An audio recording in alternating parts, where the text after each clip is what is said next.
Hey, it's me, Big P. I'm here with the day one version of my Lancing Steel Deadeye. I just got into maps and did one map before bed last night. It's the morning of day two, and I'm ready to go with the Deadeye. I just thought I'd give a little bit of a snapshot of the build and give you maybe some tips for leveling if you're struggling to make Lancing Steel work. It is a bit of a diva skill, but the Deadeye lends itself very nicely to the Lancing Steel, and now that I've had my third lab, the skill feels great. I'm just going to talk about the build a little bit while I run one of my first maps. I ran one last night, getting to Katava, beating him, nice and deathless, but that's because I'm a pro tailwind gamer who's dashing all the way around. The build feels pretty great. Not gonna lie, it's nice and fast and doing everything that I wanted it to.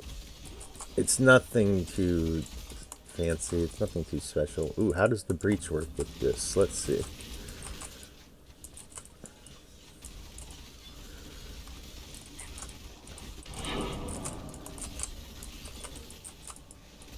I guess it's worth noting, you can swap to Lancing Steel in Act 3 after the Sever the Right Hand quest. I wanted to get to it. Oh, hi, Esh. Let's see how this works.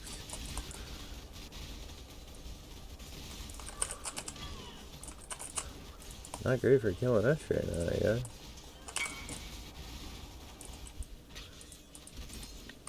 As I was saying, yeah, so you can swap to Lancing Steel, but I used an early Chaos Orb to pick up the, where is it, down here, the Lord of Steel, with the increased, you really want that increased use speed.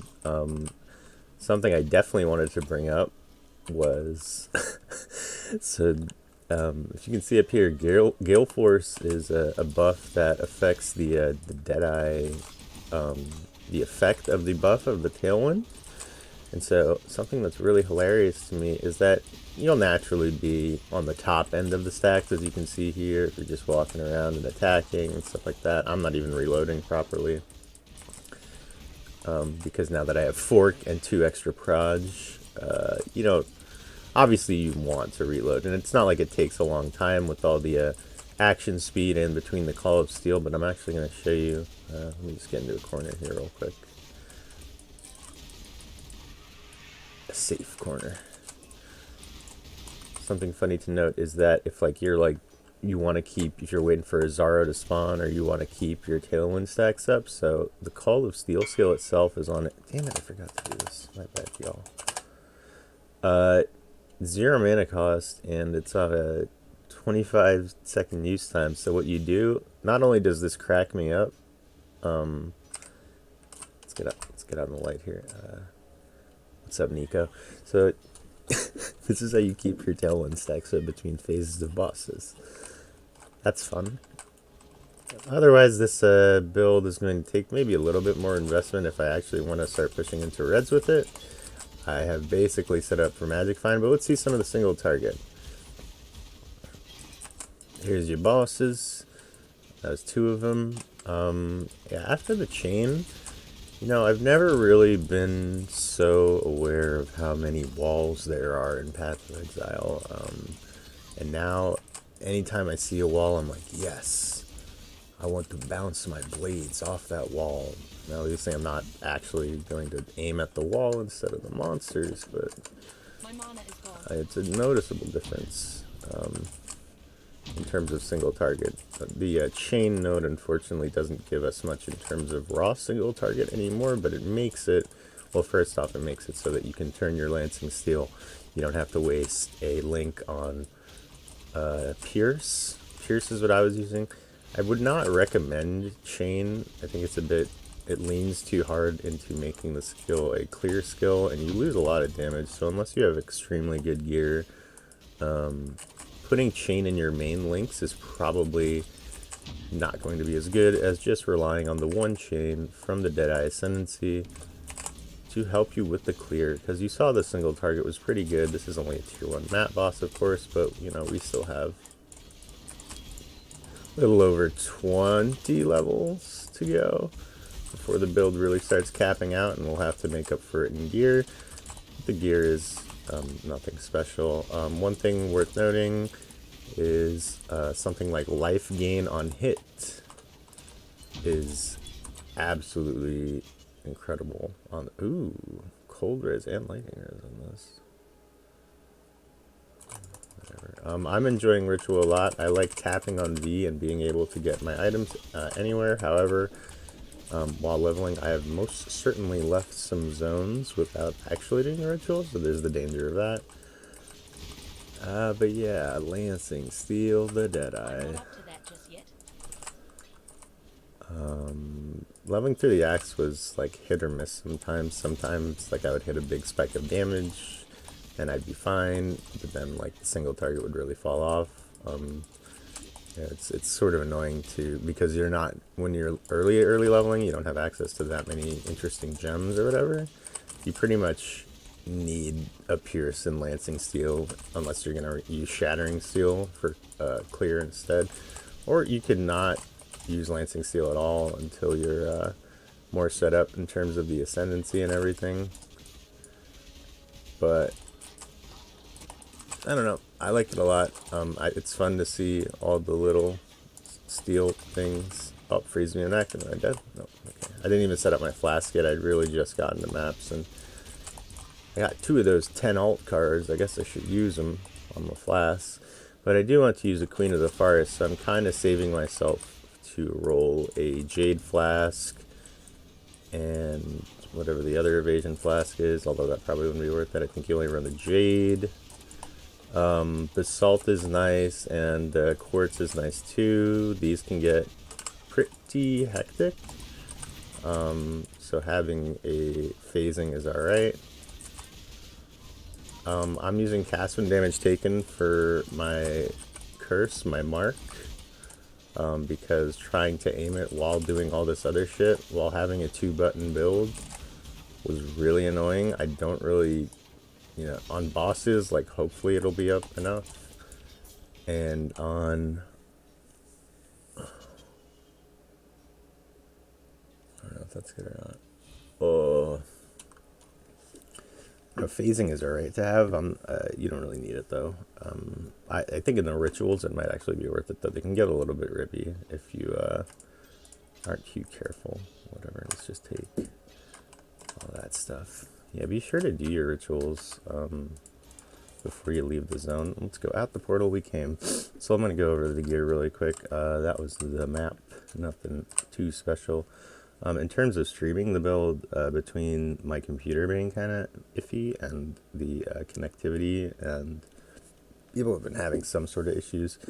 Probably not going to stream, maybe here and there little bits until I reassemble my computer on Monday or Tuesday whenever my new motherboard comes in. So we'll be able to see more of this builder, but it's not really that interesting. I'm honestly just going to be grinding out low tier content quickly, little tweaks here and there. I got my Magic Find ring here, which I don't really necessarily recommend, but something worth noting is life gained and mana gained on hit is insane. If you can even get one, as long as it's not like 1 life gained on hit on 1 ring, get a little bit of this somewhere, and you'll really notice it's almost like old Volpact with the number of hits that your Lancing Steel is doing. It's insane. This is a classic combo of 1 Chaos Swords that are going to get you very, very far into maps, so that you can get actual cool swords if you want to push this build that far, but it's, you know, doable. You can probably push almost, and probably by the time you get into red maps you might need a little bit more damage, but this has been doing just fine for me. Just a 4-link with 2 mods, a little bit of res and life here. This is horrible, do not look. I don't even need to use this. I'm going to replace this, and then I'm going to anoint, as soon as I get a respectable enough amulet, I'm going to get Blade Sovereign just to see if this is worth. Otherwise, I don't know. I'll take a more of a look. Now that I'm here, let's go over the tree. I'm just going to trace over it with my mouse and talk about where I went to up into here into life, down here, and then I went all the way to Art of the Gladiator. Early on, I leveled with Frost Blades, and Frost Blades is a projectile as well. I'm dual wielding, so you go for these 2, nice bit of damage. go for bravery, and then I went down here for some more life, and then this after Act 5's, you don't need to, just being here is alright.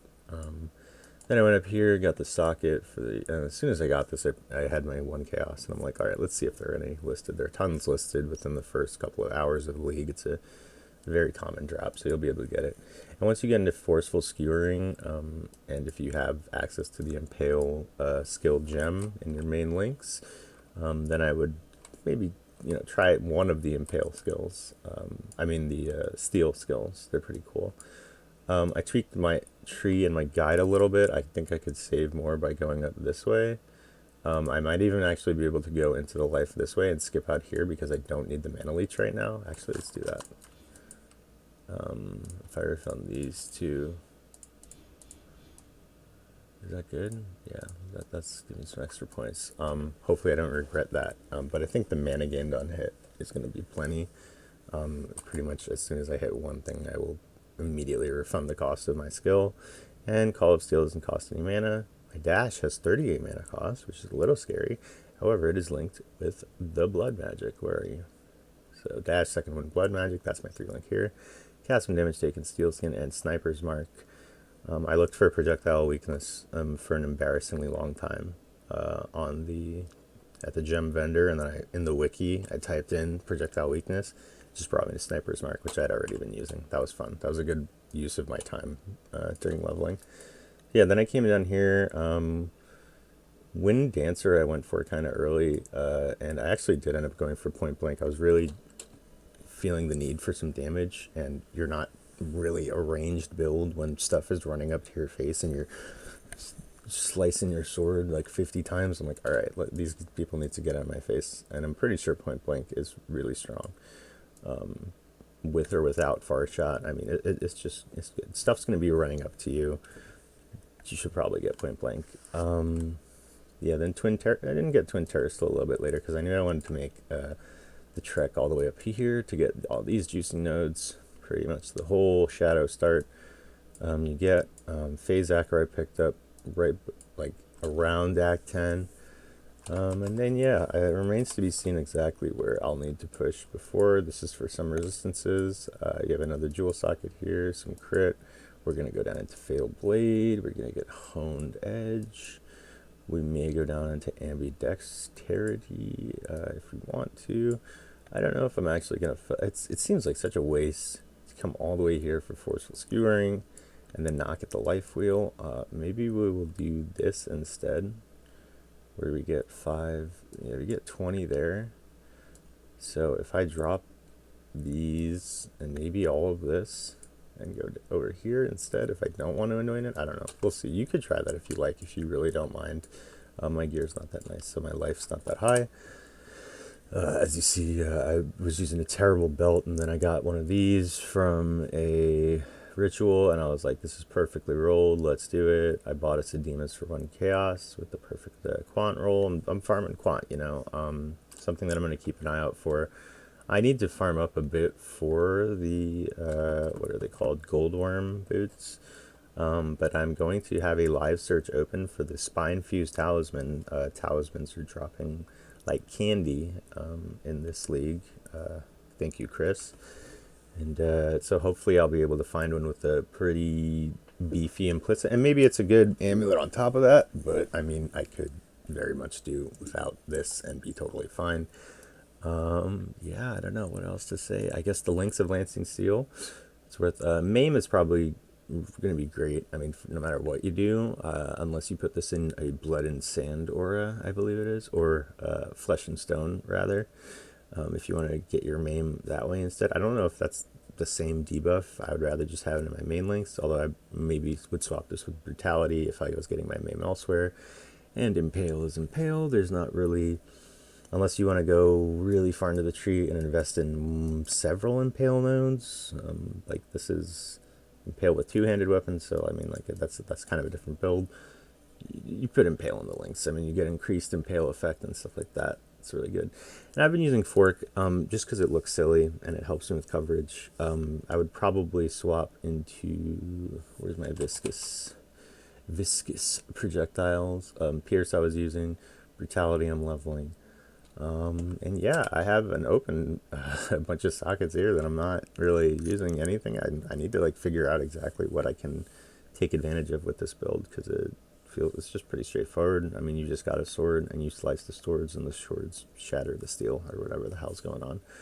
Blood Rage with precision. My auras are right now, because I did end up going for point blank, I'm using Pride, Precision, and of course Dread Banner to get yourself to 100% chance to impale from main hand hits.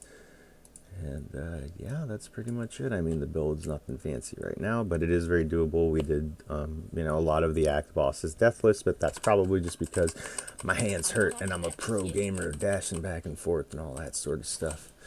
So yeah, we're looking forward to farming this out. Looking forward to the league and getting into the new end game. Not really a new end game, thankfully, but an adjusted end game, an end game with a cherry on top. But yeah, thanks for watching. Leave a comment here if you have any questions. There's going to be another guide or a video or two, probably a more definitive guide within the coming days. If I ever do set this up properly, although I might just jump right into my next build after I have enough money to build that, because this isn't really that exciting or new or fancy. I just wanted to try out some of the new Deadeye stuff. Oh, I didn't go over the Ascendancy, of course, the Deadeye. So yeah, get your Tailwind first. I'm a Tailwind gamer. I like speed. I like fast music. You know, chain is nice. Unfortunately, you can't really, like I said before, make chain work for more damage for your build. You kind of just get a bit of chain here, and then that helps with your clear, so you don't have to be running Pierce. You could try chain in the links. I tried it a little bit, and it's hilarious, but ultimately I don't think it's worth it. And then Endless Munitions makes your skill go from blah blah blah to blah blah blah blah. It's beautiful. And then I don't think we're going far shot. I'm going to look up. By the time I get to my Uber Lab, I'll be able to confirm for myself with somebody else, maybe, whether or not this works for the Lancing Steel. And even if it does, like, I don't think it'll be worth. We're going to go for Wind Ward, because you got to stay alive. But yeah, thanks for watching, and I'll see you in the next one. That's it. This will send the dang video.